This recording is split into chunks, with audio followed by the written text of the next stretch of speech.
Праздник для начинающих профессиональных мультипликаторов ТОКУ-фест проводится третий год подряд. За время своего существования он показал рост интереса к анимации со стороны молодежи. И мы видим, что география очень расширилась. Здесь участвует практически вся республика. Мы видим, что участники есть из северных районов, чему мы очень рады. Фестиваль ТОКУ-фест не только расширяет свою географию, но и демонстрирует рост количества работ. Приглашенные эксперты, приехавшие делиться своими знаниями в рамках тематических лекций, отметили масштаб как фестиваля, так и развития самой сферы в республике. По работам видно, что они стали разнообразными.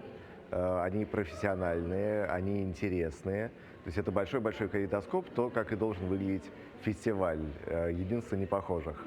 Сейчас, когда я сюда приехал, я, конечно, увидел невероятный масштаб. Это очень много студий, работ различных. Для регионов это большая редкость на самом деле.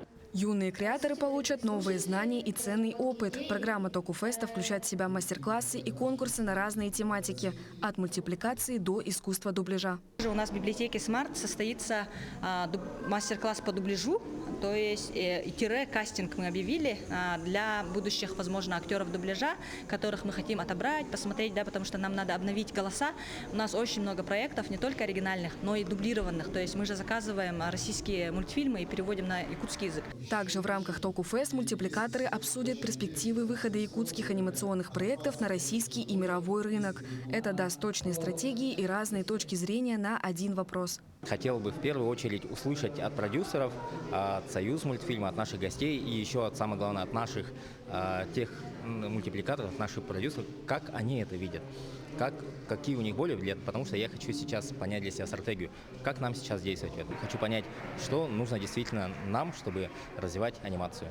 Развитие анимации стало частью креативной экономики Якутии. Фестиваль ТОКУ-фест стал не только площадкой для обмена опытом, но и стартом в карьере для юных мультипликаторов. Анастасия Пуляева, Семен Семенов, Якутск.